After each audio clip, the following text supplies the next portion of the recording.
El origen del universo, hasta hoy la teoría que mejor explica ese origen es la del Big Bang, ¿no? Entonces, ocurrió más o menos unos 13.000 a 15.000 millones de años. Siempre la define como ustedes deben haber oído, ¿no? Una gran explosión seguida de una gran expansión. Creo que es más complejo que eso, pero eso lo explican bien los físicos. Aquí yo soy bióloga, así que de física. Pero en todo caso, minutos después, se forman el primer elemento, el hidrógeno, que es lo que más constituye en el universo, el más abundante de los elementos, ¿no? Este universo se ha organizado en galaxias, una de ellas, una de las incontables galaxias es la nuestra, la Vía Láctea, ¿no? Ahí está nuestro sistema solar, ¿no? Y nuestro sistema solar, si avanzamos por favor, también ha evolucionado, ha cambiado, no es el mismo que como lo conocemos hoy.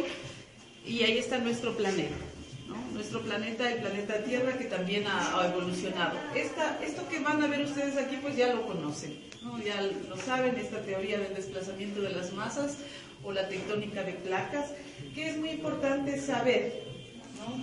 Saber ese pasado geológico de la Tierra nos ayuda a entender este presente, ¿no? Porque, claro, aquí lo vemos así, solo el mapa, ¿no? El mapa mundi tenemos ahí de los diferentes millones de años. Pero nos ayuda a entender cómo es la distribución de la flora y la fauna, por qué, ¿no? ¿Por qué esta región que es el neotrópico, donde está nuestro país, es tan diversa? Es la más diversa del planeta, ¿no? Y pues se debe a esos factores del pasado, a cómo era antes la fisonomía, ¿no? La geología de este planeta. Si ustedes recuerdan, pues tenemos hace 280 millones de años que las masas estaban juntas formando el supercontinente Pangea. Pero si ustedes se fijan también, lo que es el Ecuador debió haber estado debajo del mar en el pasado y también más abajo de la línea equinoccial. Entonces debió haber sido otro clima muy diferente, ¿no? En nuestro pasado no existía el eje que tenemos aquí que cruza del norte al sur, la cordillera de los Andes. Y ese es un factor muy importante, primordial, para que esta región se la reconozca como la más diversa del planeta. ¿Por qué surgió la cordillera de los Andes? Choque de placas. Sí, ustedes ya lo saben. Sí, el choque de Nazca con la sudamericana. En esa placa, la de Nazca, se subduce o se mete debajo de la sudamericana y eleva territorios. Eso está ocurriendo hoy por hoy también. Los terremotos que ocurren son producto de esos choques, ¿no? El de Chile que ocurre, ¿no? Y en esta zona, precisamente en esta zona que está atravesada hoy, miren, antes no estábamos atravesados por la línea equinoccial, pero ahora esta zona, que es el neotrópico, donde está nuestro país, pues es tan diverso, no por la incidencia solar, porque antes eso creíamos, que la incidencia solar, tanta luz, ¿no?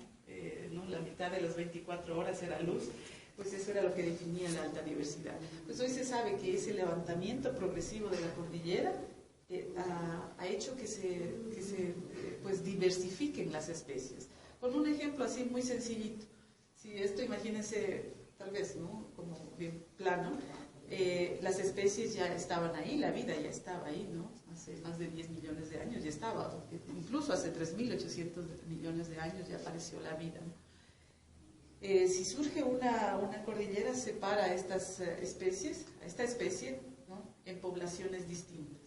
Impide que haya flujo, ¿no? Genético, o que se reproduzcan en esas poblaciones, porque hay un impedimento, una barrera.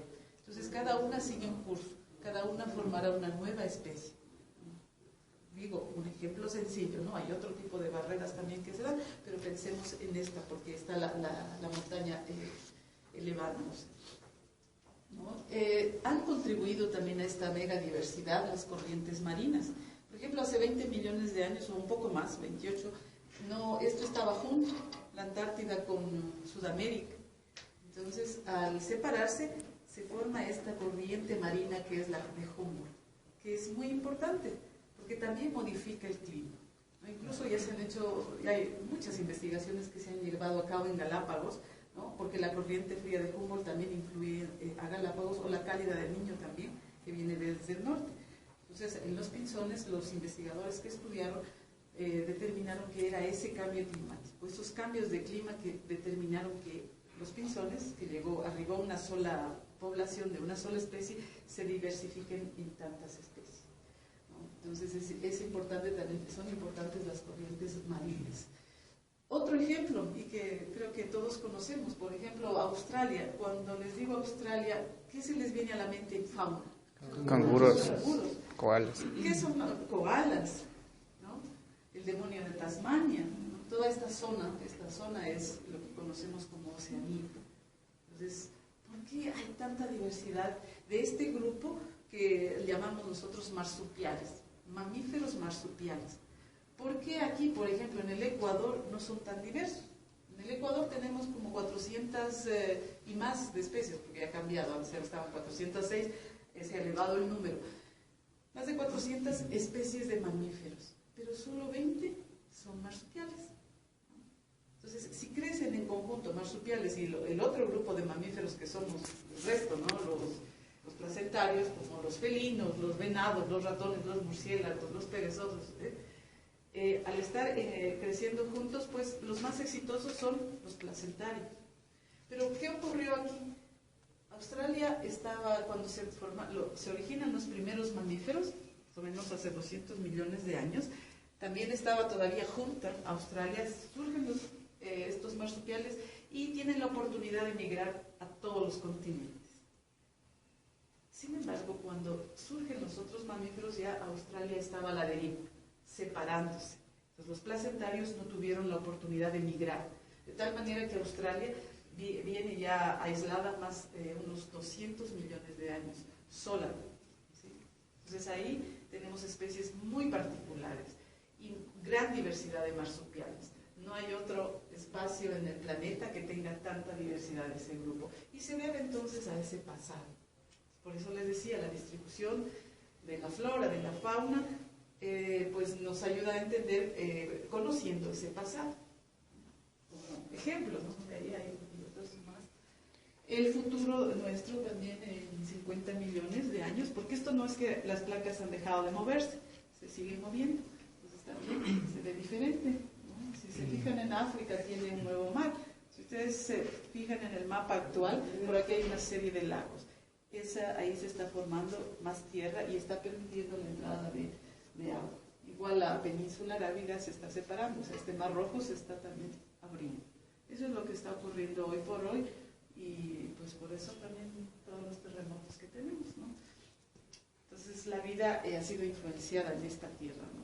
Y como les decía, la vida empezó hace 3.800 millones de años y les invito a pasar. Acá tenemos este lugar y solamente aquí para mencionar la vida como la conocemos. Han oído que ahora Stephen Hawking dice que hay extraterrestres, ¿no?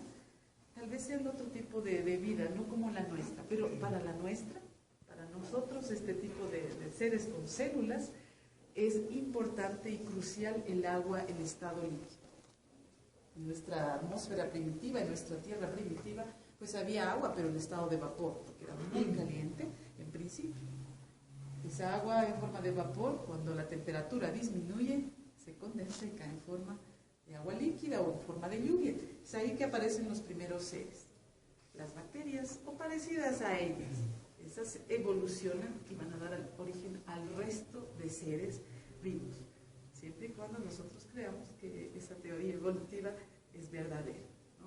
Sí, que aquí todos creemos y estamos libres de creer en lo que sea, pero de acuerdo a las investigaciones, pues hay las que apuntan a ello y sostienen esa teoría. Así que el agua líquida, por eso no es un lema decir que el agua es vida. Debemos cuidarla.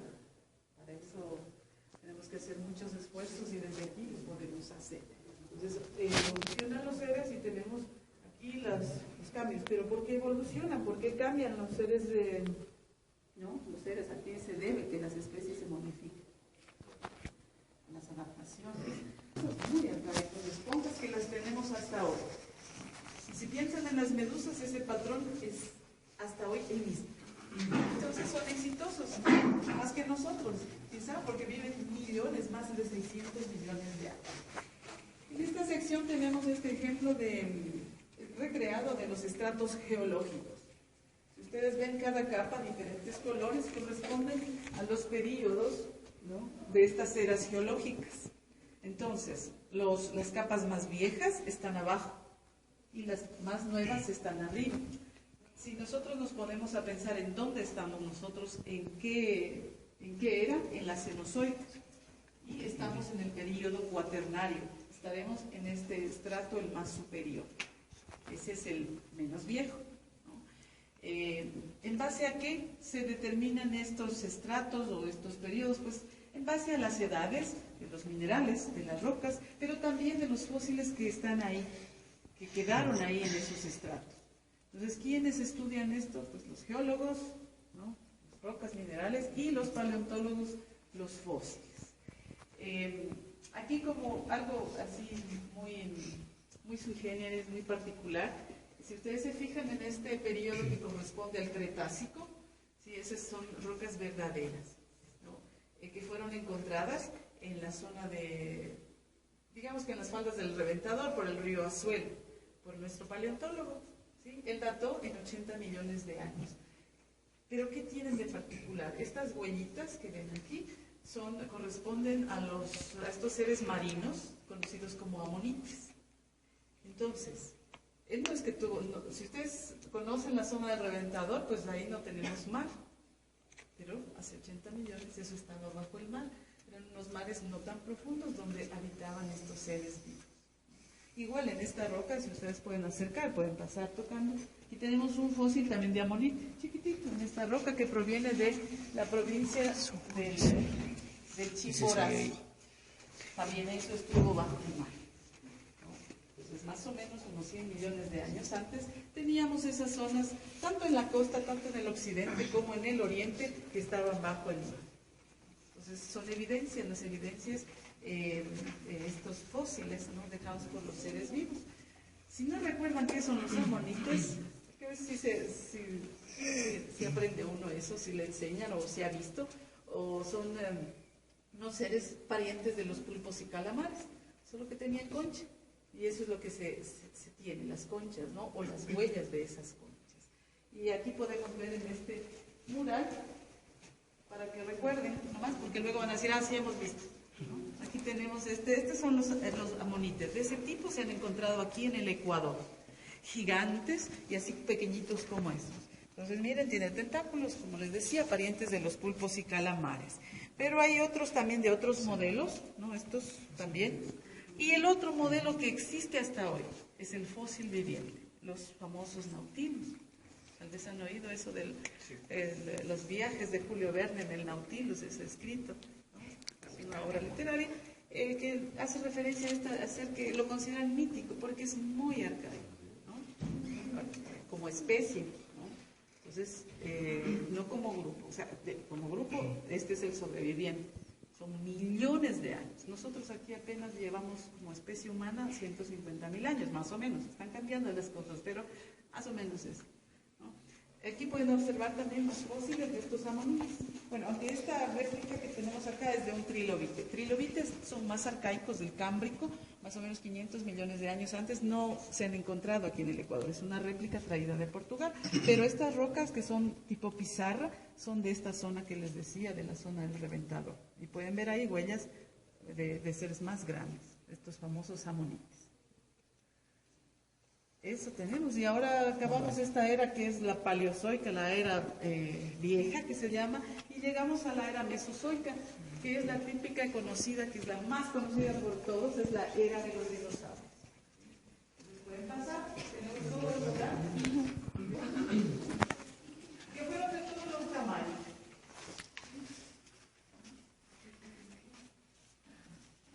La razón por la cual tenemos esta maqueta a tamaño real, 3,5 metros de alto, 8 metros de largo.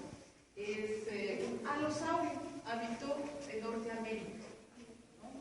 Hay un gran yacimiento en Norteamérica de estos alosaurios. Aquí en el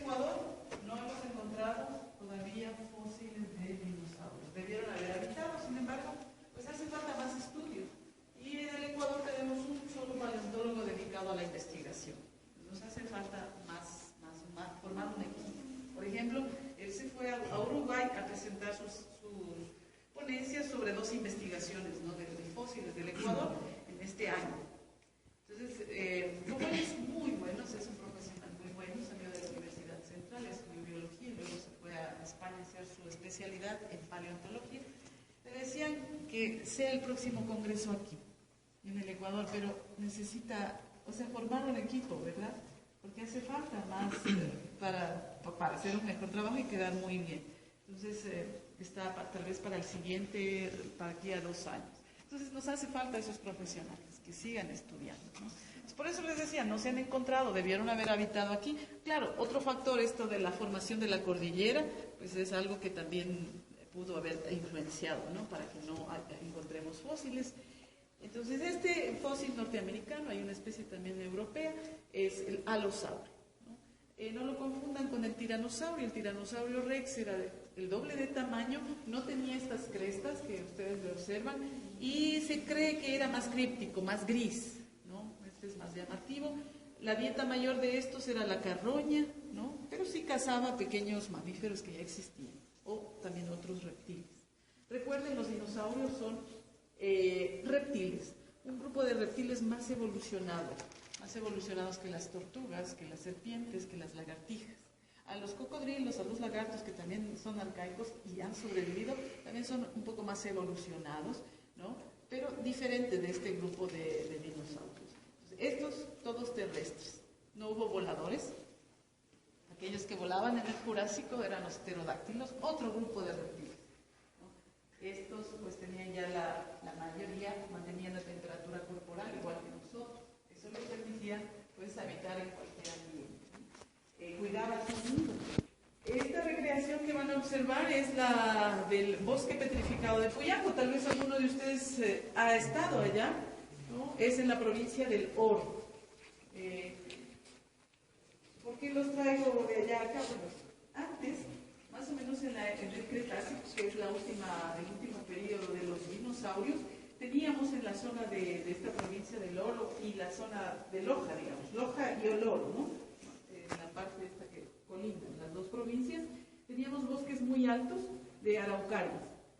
Recuerden, las araucarias son coníferas. ¿Qué son las coníferas? Son pues parientes, son donde se incluyen los pinos y cipreses, que es lo que más común conocemos, ¿no? Entonces teníamos araucarias.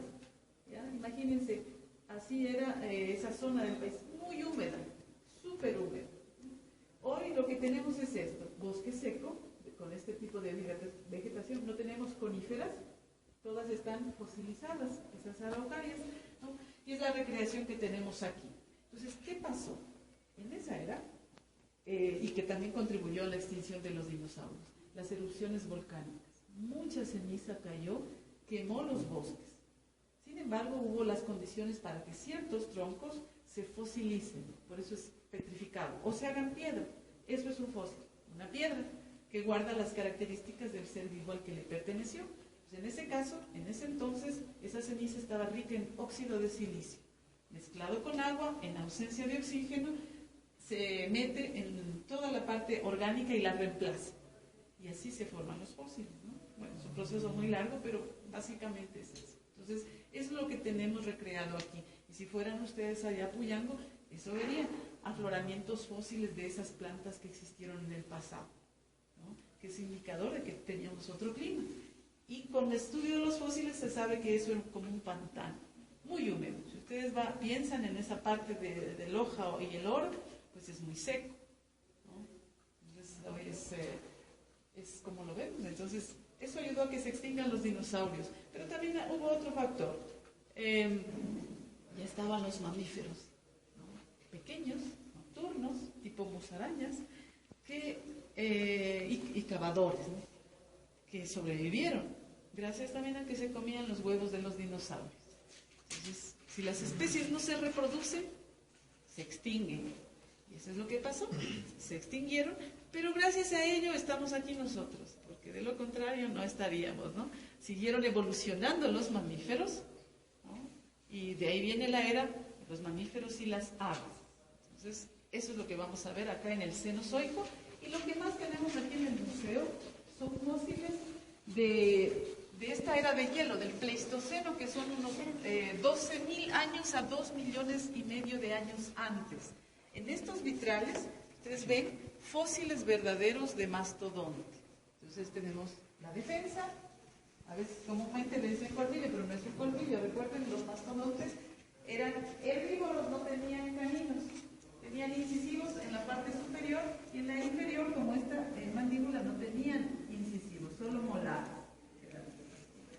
pueden ver el hueso del omóplato gigante. Recuerden, los mastodontes son de la misma familia de los elefantes, de la misma de los mamuts, del mismo grupo, son mamíferos y los huesos que tienen son igual que nosotros, solo que nosotros como somos bípedos, ellos eran cuadrúpedos, ¿no?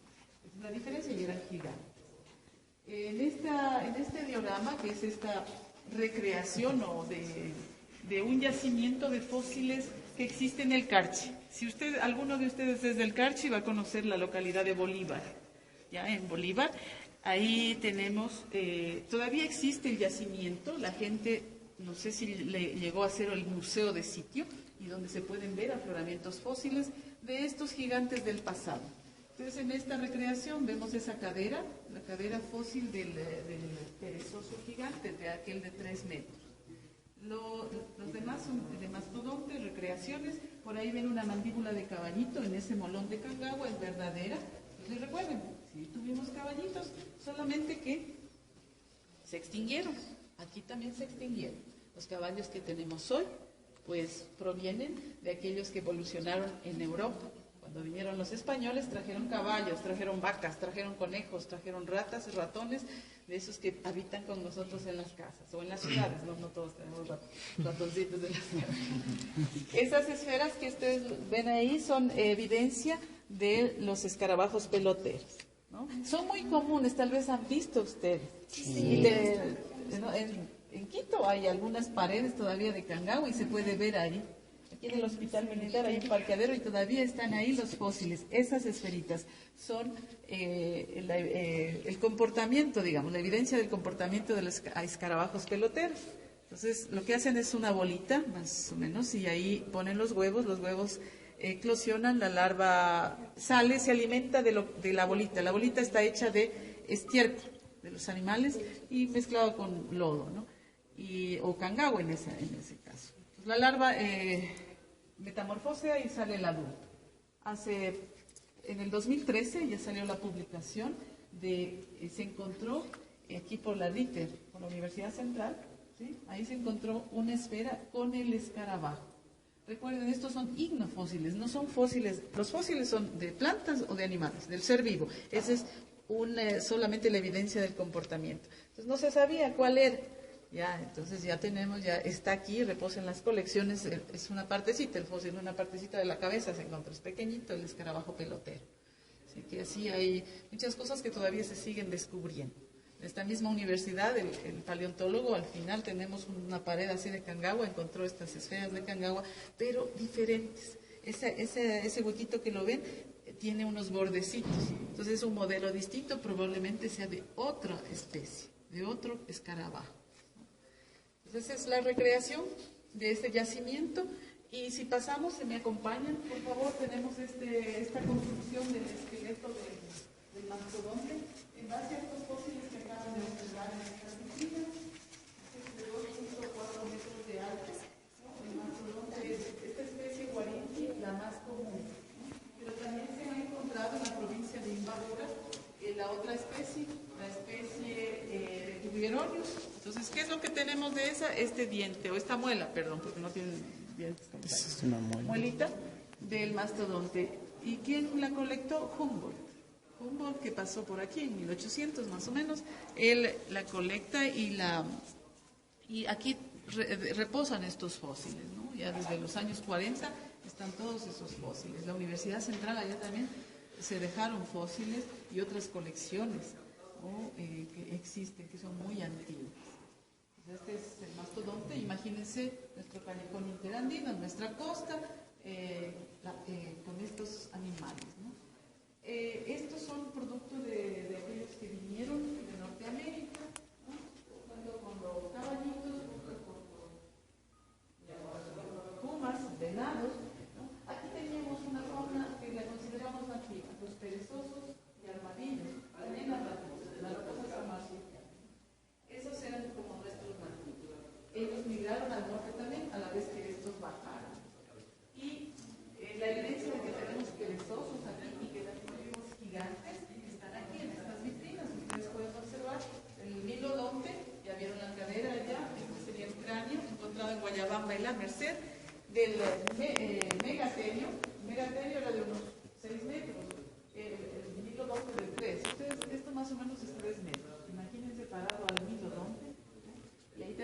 recreación, esos dibujos de los perezosos, ¿cómo se los veía? Sí, este prototipo que de Santa Elena, ¿no? Aquí los fósiles que los vean negritos así provienen de un yacimiento de brea que hay en la península de Santa Elena. Entonces así pueden ver el megaterio, esos mastodontes provienen de la península de Santa Elena. Pero este también habitó aquí, ¿no? En todo el Ecuador, en toda Sudamérica. Es un vino de Norteamérica, el famoso Smilodon fatalis. Entonces cazaba en manada, no era un ágil corredor. ¿Por qué sabemos eso? Porque la cola tenía pequeña, no como los felinos de la actualidad, que la tienen larga, y eso les ayuda en el equilibrio cuando están corriendo para atrapar a su presa. Entonces, al desaparecer sus presas, que eran estos, por ejemplo, estos perezosos gigantes o las crías del mastodonte, pues ellos también desaparecieron. ¿Qué hizo que se extingan los gigantes? Pues las glaciaciones, ¿no? Si ustedes recuerdan, en la era de hielo, en esa película, todo está congelado. Sí, la Tierra se congeló también, hemos tenido periodos de glaciaciones, entonces hace más de 12.000 años fue la última glaciación, y eso influyó para que se extingan, ¿no? Los animales de periodos de gestación muy largos, y aquellos que eran presas y aquellos depredadores que se comían a esos gigantes, pues ellos también padecieron. No tenemos en la actualidad a estos, ¿no? Pero como no todo se extinguió, ya en esta época ya teníamos jaguares, teníamos dantas, ¿sí? Teníamos lobitos, osos de anteojos, ellos no se llegaron a extinguir. Todavía existen, y ahí sí pasamos al último periodo, que sería, o último, mejor dicho, época también se le dice, al Holoceno, que es como en la actualidad, y tenemos esta recreación.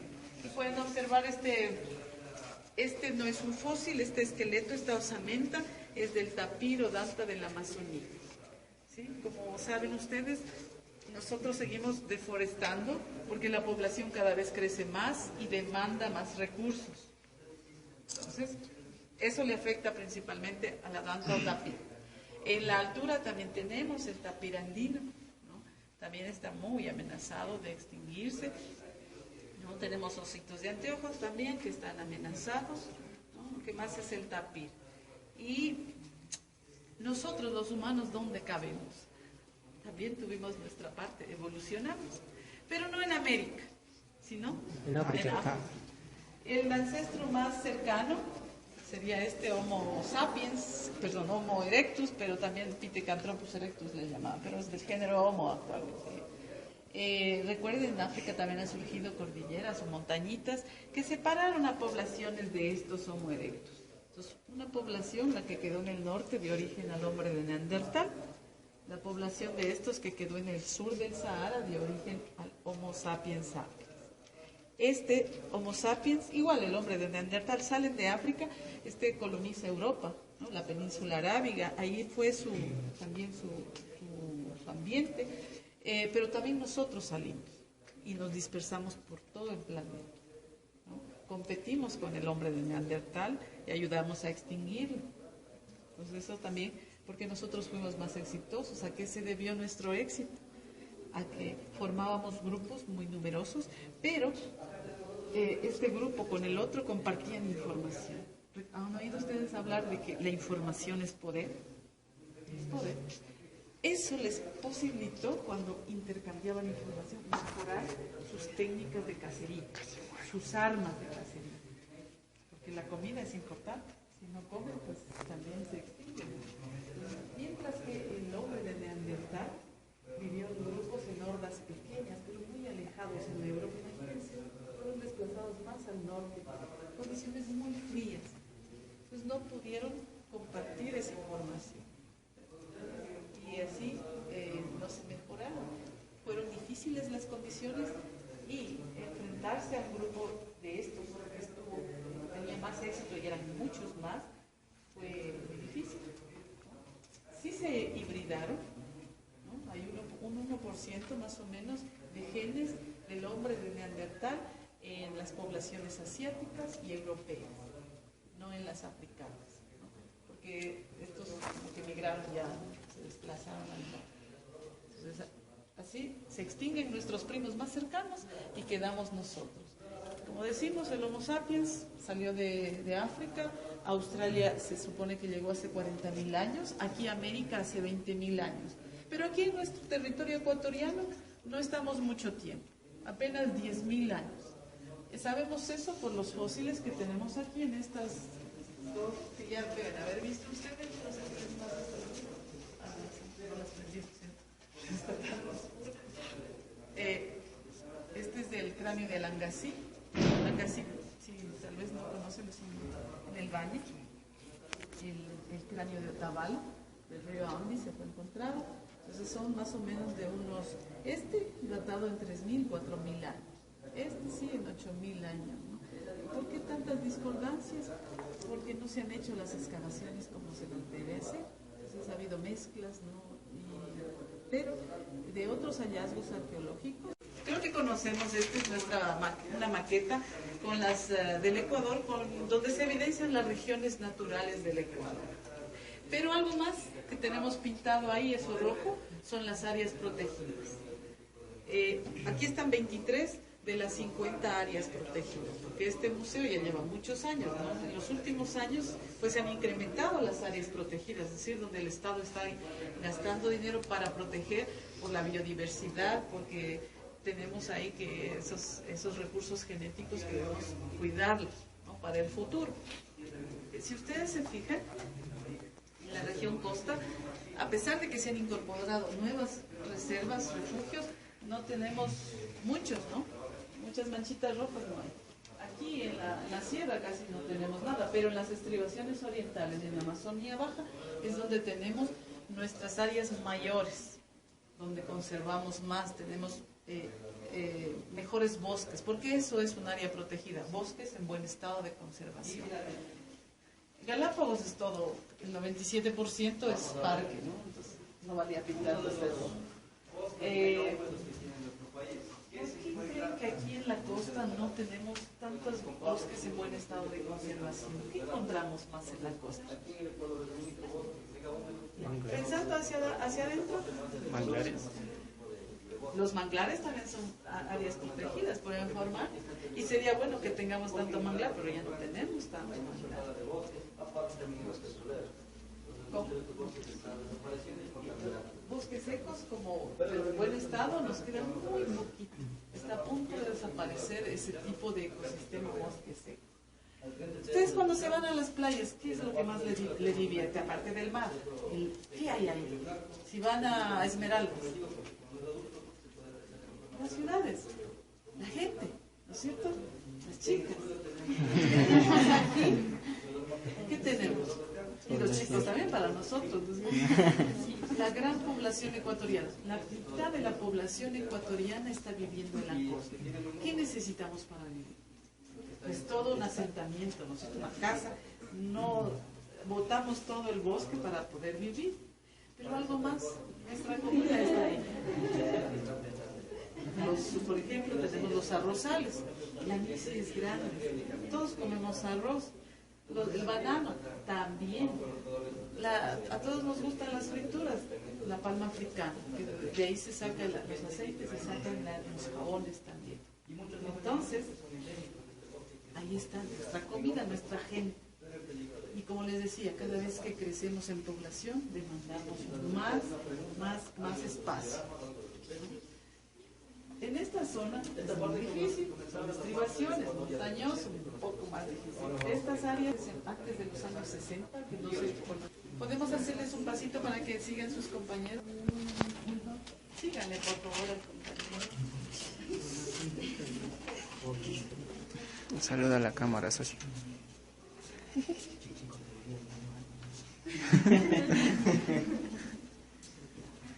Entonces, antes del descubrimiento del petróleo, antes de los 60, mucho antes, pues casi no teníamos población humana, como aquí. Ahora ya hay, ¿no? Y estamos explotando el petróleo porque necesitamos para vivir. Pero en esa época en Yasuní, que es el parque nacional más grande que tenemos. Al norte está Cuyabeno. Entonces, son ya... Aquí en esta esta sección, que es, comenzó ya el presente del Ecuador, tenemos recreaciones de los ecosistemas. ¿Sí? En Esmeraldas, Chocó, tenemos un bosque muy húmedo, y eso es el Chocó, un bosque muy húmedo, quizá el más húmedo del planeta. Tenemos recreado ahí el ecosistema con las plantas y los animales. Ahí podemos observar en el suelo, ese grande es un chancho o pecarí de collar, un chanchito de monte, ¿no? El sajino, también animalitos como el tucán, ¿no? Es muy importante, es un dispersor de semillas porque se alimenta de frutos. O el pájaro carpintero, que es el carpintero real que está ahí trepado a su lado izquierdo, es un depredador de insectos, muy importante porque mantiene las poblaciones estables de insectos. Cuando nosotros eliminamos a estos elementos, afectamos todo el equilibrio del ecosistema. Así nomás. De este tipo de bosques solo en el noroccidente del Ecuador. De ahí, tipo Chocó, llega hasta Panamá, ¿no? Pasa por Colombia, Venezuela y llega hasta Panamá. Nosotros lo tenemos solo en el noroccidente. Todavía nos descubrimos nuevas especies, nuevos registros, pero ya estamos eliminando este tipo de bosque. Entonces eso es lo que está ocurriendo en nuestro país. Entonces fíjense, muy húmedo, ¿no? Hasta aquí más o menos unos 3.000 milímetros de precipitación al año, ¿no? Hay otras zonas del Chocó, como en Colombia, que llega hasta 10.000 milímetros. Son las zonas más húmedas del planeta. Bueno, si ustedes avanzan, como que se van hacia el sur, llegamos a la provincia de Manabí. Tenemos aquí una recreación que es por Jama, bosques secos. También estos serían bosques intermedios, no tan secos, las partes de las cordilleras de la costa, ¿no? Pero este tipo de bosque, como les decía, ya casi no tenemos, está desapareciendo. Parte de la región subvecina que llega hasta el Perú, ¿no? Esas zonas hemos ocupado para cultivos y asentamientos humanos, de tal manera que nos quedan parches. En esos parches de bosque ya no encontramos todas las especies que habían en el pasado, ¿no? Lo más común, iguanas, sapitos, loritas, por ahí está el puma detrás de este árbol, ¿no? O sea, en el pasado sí había pues una gran extensión de bosque de este tipo seco. Lo mejor representado está en el Parque Nacional Machalina. Manglares que tenemos muy bien conservados, aquellos de la provincia de Esmeraldas. Aquí tenemos esta recreación de San Lorenzo. Manglares ese nombre viene de estos árboles que se llaman mangles. Mangles tienen estas raíces aéreas, zancudas, son adaptaciones a estos sitios lodosos. Entonces, manglar es un sitio lodoso donde se han adaptado estas plantas, ¿no?, a vivir. Igual las aves, como estas garzas, siempre dedos largos, amplían la superficie para no hundirse en estos lodazales. Pero es una fuente de comida para nosotros este ecosistema, ¿no? ¿A quién no le gustan las conchas, los cangrejos, ¿no? También los camarones? Pues muchas de nuestros manglares fueron sustituidos por piscinas camaroneras en los años 80. Eso nos ha traído divisas al Ecuador, son fuentes de ingreso. Sin embargo, hoy por hoy se prohíbe la tala del manglar. Entonces, también hay su diversidad aquí. También pueden ver un murciélago aquí recreado, bueno, es un ejemplar naturalizado, el osito lavador, o mapache que está en el suelo, los cangrejos, playeros y garzas, ¿no? Tenemos en estos ecosistemas. Muy duro para la gente extraer las conchas, hay muchos zancudos, ¿no? Y es muy molestoso. Desde chiquito un cangrejo. Sí, es playero. Que se dedica a la extracción, respetando las vedas, pues nos vende, es lo que extrae, ¿no? Y también otras comunidades también se están preocupando de conservar, están haciendo turismo, por ejemplo, en la parte de la provincia del Guayas. Ahí hacen turismo, lo mantienen a su manglar, entonces son fuentes de recursos tanto para la gente que extrae, porque conservan, respetan las vedas, como para aquellos que hacen turismo y llevan a recorrer a la gente. Si alguna vez van al Morro, por ejemplo, de ese puerto, ahí hay dos o tres que hacen este servicio turístico, y es muy bonito porque ustedes pueden ver delfines, ¿no? Las garzas, muy bonito el tema manglar. Hay que apoyar a nuestra gente que está con esas iniciativas turísticas. Esto consta, vamos a apagar estas luces para que puedan ver esa otra, ya, vámonos hacia el oriente, imagínense, recorran lo que es desde Baños y lleguen a Mera, por esa vía, la vía que conecta Baños con Puyo. Antes de llegar a Puyo está Mera. En los años 90 se hicieron estudios, ¿no? Y esa zona era muy diversa. No sé si el estado de conservación sigue siendo el mismo en la actualidad. Entonces es lo que se recreó, esa parte por el río Tigre. Es muy diverso porque forma estratos. Si ustedes se fijan en lo alto, están las loras, por allá está el perezoso, tenemos estos bonitos chichicos, tenemos esa perdón, no garza, sino es un águila. Esa águila tiene en sus garras, tiene un monito de estos, un monito chico porque se alimenta. Todos esos animales que les menciono como ejemplos, ellos anidan arriba, viven ahí arriba, consiguen su comida arriba, no bajan. Bueno, las loras tal vez ustedes han visto en estos saladeros, ahí pueden bajar, pero realmente todos viven arriba. En el estrato medio también, si lo vemos a este animalito que es el suelo, van a ver ese gigante que es el armadillo más grande que hay en la actualidad. También otro hormiguero que está a la izquierda, el banderón, es una cola muy peluda, y hay 2 ejemplares detrás de ese tronquito, ¿no? Hay otra, una pollita de agua que tenemos aquí, una nutria que está por ahí. Esos en el suelo, no trepan. Entonces, en cada estrato que forma el bosque, en el estrato del ser, en el alto, en el medio y en el bajo, pues se caracteriza por diferentes especies. Entonces, pueden coexistir parientes sin competir entre ellos. Tropicales, ¿no? Como este, que es muy diverso, es la alta Amazonía, ¿no? Esto es a 1100 metros de altitud. No dejen de ver, hay un animalito que tal vez es muy conocido, que tal vez han comido, la guanta, es un roedor que está atrás de esta recreación. Y el perezoso, esos son los perezosos, ese que está trepando ahí arriba, esos son los perezosos que sí sobrevivieron, esos son pequeños, ¿no? Los gigantes pues se extinguían. Las montañas, en la sierra, en la serranía, en la parte más alta, tenemos páramos, páramos como este que se ha recreado aquí, el páramo del Chimborazo, se le dice el páramo seco. Como no llegan tantas corrientes húmedas porque es tan alto allá, entonces es más seco, no es tan húmedo. La diversidad pues es menor, pero igual ahí se forma un ecosistema, hay los productores, las plantas como la chuquiao aquí que la vemos, hojitas pequeñas, duras, coriáceas, como cuero. ¿Por qué son así? Pues zonas tan ventosas, eso le ayuda a no perder agua cuando respira, son adaptadas, ¿no?, a esos ecosistemas. Igual el pajonal siempre lo van a ver creciendo en penachos, dice, juntos, porque ahí al interior es más calientito de cada penacho, ahí surgen los nuevos retoños. Entonces son adaptaciones. Tenemos ahí animales como los conejos, pueden ver unas lagartijas que tienen unas patitas chiquititas, ¿no? Sapitos también hay, ¿no?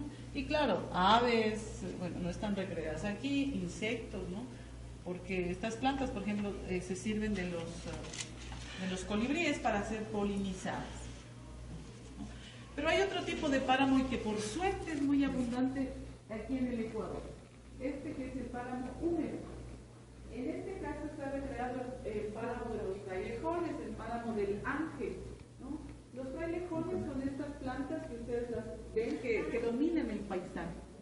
Y ustedes pueden ver las hojas. ¿Qué tienen en las hojas? Como telitas. Ya, como vellosidades, telitos, pubescencias, todo lo que ustedes quieran. ¿Por qué son así? Porque el clima es frío. Sí, el clima es muy frío. ¿Ya? Hay mucha humedad. ¿Cómo resisten ese frío, esa humedad? Que también es húmedo. No tendrán frailejones. Va a ser terrible para el Ecuador, y no será para la humanidad, para todo el planeta, perder el agua. Tenemos ejemplares como este venado, el de páramo, el venado de cola blanca. Es una donación. Es un botón, ¿verdad? ¿Aquí? Sí. ¿Ustedes lo reconocen a este? Creo que sí. No se llama la culpa. No desaprovechen. Es una vaca grande, llevársela y carrón. Entonces es el oso de Anteojos. Se está tratando de protegerlo, porque al proteger a esta especie estamos protegiendo todo un ambiente y a todas las otras especies. ¿Ya han oído de las especies paraguas? esas que si las protegemos como a este, protegemos todo un ecosistema.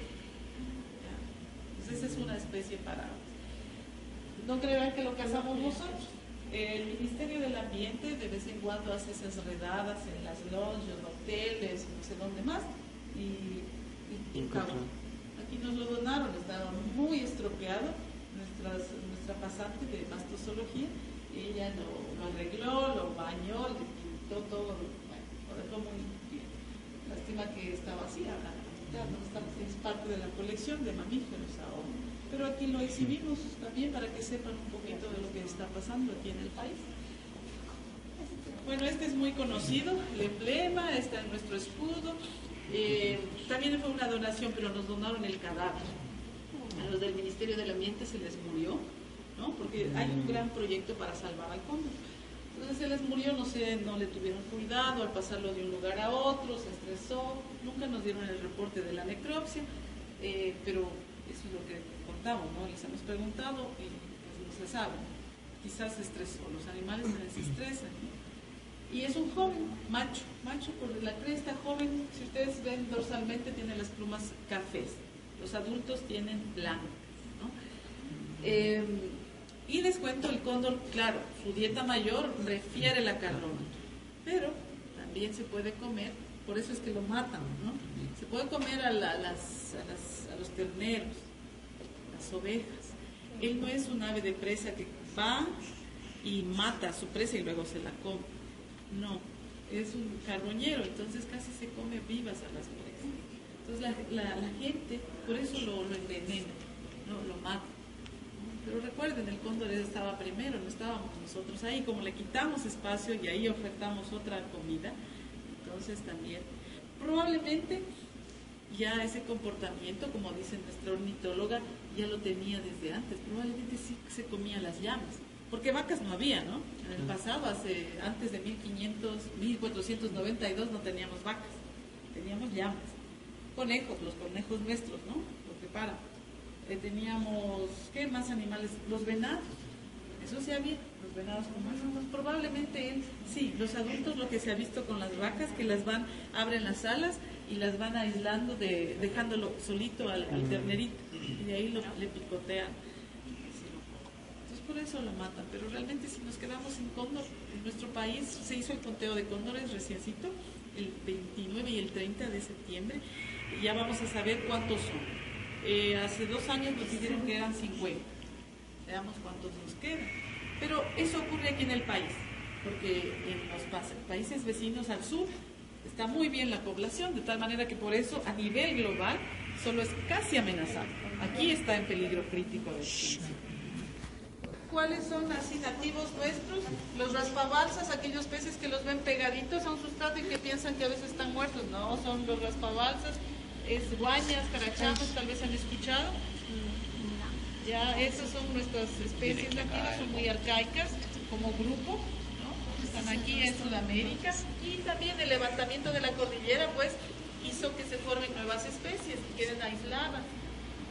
Hay estudios de eso y hay un Prometeo aquí que hizo justamente el estudio de este grupo de raspabalsas. Tenemos también un pez Oscar en esta pecera media abajo, ese es el Oscar. También hay silvestres, ¿no? Pero hay también los que ya los tienen en las peceras y los venden, los han criado en cautiverio. ¿Cuál es el comportamiento de las especies en esta clase de ecosistemas? Viola. Pues están a buen recaudo. ¿Por qué? Porque no tienen sus depredadores. Entonces pueden vivir muchos más años de lo que vivirían en libertad. Entonces tienen la comida todos los días, sábados y domingos, que está cerrado el museo. Son peces ya domesticados, que se los tiene ya como mascotas. ¿Qué es esto? Peces escalares, tenemos los goldfish o los cookies. Tienen espinas. Sí. Es que es... Y se come. Es comida. Sí. ¿Y es que es así? Parece que sí. ¿Y es que sabe? ¿Y por qué se arrastra? ¿Por qué solo se arrastra? Pasan así, se dan, pero pasan así, pegaditos a la tierra. Esos son chiquitos. Esos el adulto se ve con esas colas así. cuando ya ven al que les va a dar de comer se acercan. Así que no creo. Por ejemplo, ese Oscar, ya a veces me da miedo que me agarre, ¿no? Entonces estar distrayéndolo para poner la comida. Entonces va y come, o sea, no se olvida dónde está. Igual por allá los... de ahí esos pueden comprarlos en los diferentes acuarios, son más ya domesticados, son con esas cosas bien atractivos, ¿no? Porque ya el ser humano lo escoge ciertas características que llamen la atención para hacerlos más ornamentales, más decorativos.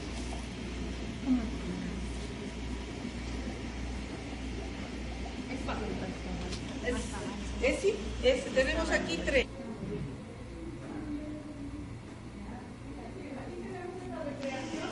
De los bosques inundados en la Baja Amazonía. Nuestra Amazonía Baja está a 200 metros de altitud. No llegamos a nivel del mar. Esta es la Amazonía Baja, a nivel del mar es Atlántico, en el Atlántico. Nosotros tenemos esto en la provincia de Sucumbíos. Esta recreación, si ustedes ya conocen Cuyabeno, pues es exactamente así. Plantas que están bajo el agua, como estos guarangos.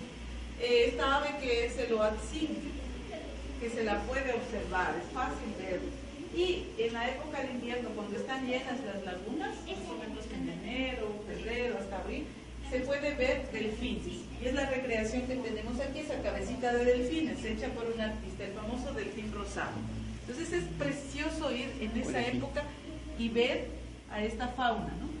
Y si se tiene suerte se ven los manatíes. Los manatíes son otra especie de mamífero acuático. Ahí tenemos la recreación, casi una cabecita también atrás. La vaca marina también se le llama. Son herbívoros, ¿no? Junto a estos bosques así inundados o humedales que les decimos están los bosques de tierra firme. Como dijo el compañero, ese es un caimán. Es hecho, ¿no? Es una recreación de los caimanes que es fácil verlos. Recuerden, ellos anidan en las playitas donde haya buen sol, porque necesitan que sus huevos también, los huevitos que ponen, pues medio los entierran y ahí les llegue el sol, ¿no? Depredan a orillas de los animales que se acercan a beber agua, o también se comen peces, ¿no? No vayan a confundir, tenemos una serie de bolitas ahí, es naftalina. Eso nos ayuda a proteger todo esto, porque si la polilla le llega, acaba. Si ustedes le ven a ven que está medio deteriorada la mano, es cargo la polilla. Fumigamos y ponemos naftalina. Entonces esas bolitas blancas, pues es naftalina para evitarnos esas polillas. Entonces esto es Amazonía Baja en la provincia de Sucumbíos, parte de esta reserva de Cuyabeno. Vamos a las que desembocan los ríos, ¿no es cierto? El Guayas, el Esmeraldas, entonces las playas nuestras o nuestros mares son muy turbios, es por eso. Pero en Galápagos, como no hay ríos, no desemboca, es así del agua y se puede observar, y por eso es un gran atractivo turístico ¿qué es? ¿Sur? No, el snorkel, por ejemplo, hacer bucear.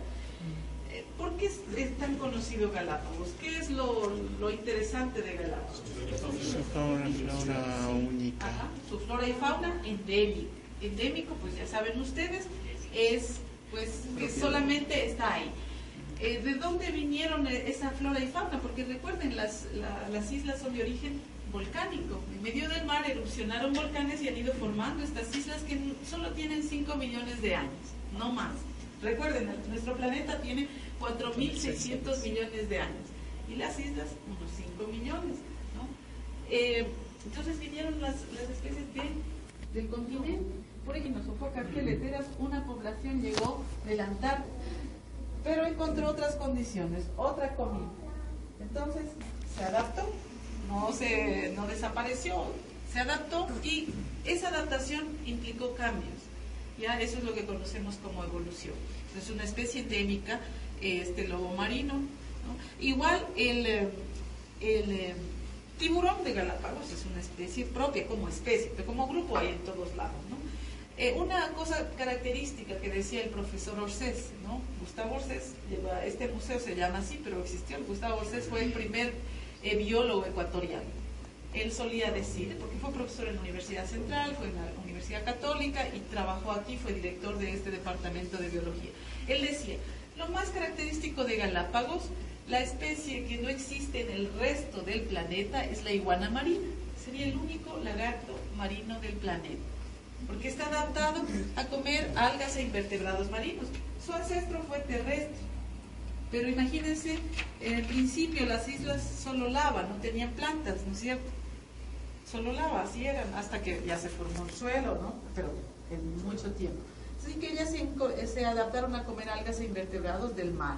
Entonces, tanto cambiaron, su anatomía cambió, su cola, recuerden que es como un remo. Piensen en las terrestres, no son así.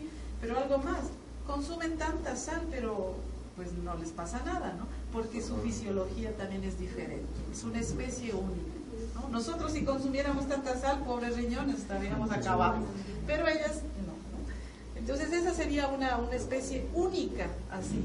Recuerden que en el pasado, en la época de los dinosaurios, 68 millones de años antes, había los ictiosaurios, ¿no? Otro tipo de reptiles marinos. Esos se extinguieron totalmente. Entonces podemos considerarlo que es un saurio, ¿no? Marino. Entonces por eso sí, son conocidas las islas, por sus especies únicas y por especies que contribuyeron a sostener la teoría evolutiva que la planteó Darwin. Porque Darwin pasó por Galápagos.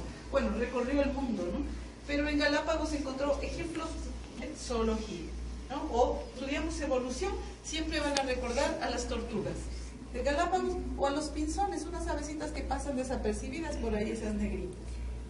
Entonces saben que los ancestros, o sea, una población, llegó a las islas y se diversificó, porque el ambiente que ofrecían era diferente, no había esos depredadores para esos, ¿no? Entonces, de tortugas llegó una sola población, se formaron 14 especies de ellas. Pues ahora solamente tenemos 10 especies porque se han extinto. El último en extinguirse fue el famoso solitario George, que era el único de la especie de pinta, ¿no? El ave, ¿no? Y de los pinzones también una población llegó y se diversificó en 14 especies. 13 están en Galápagos, una en la isla de Cocos, que queda más al norte. Entonces son ejemplos clásicos de evolución, ¿no? Que lo han hecho famoso a Galápagos.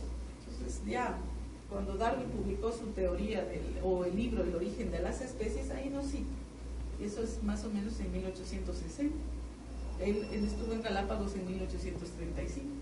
Entonces es famoso. Y esta recreación, si ustedes la ven así, es Galápagos, con los cactus, estas opuntias, ¿no? En estas zonas que son más secas. En las islas más grandes, que son más altas, hay diferentes también climas, ¿no?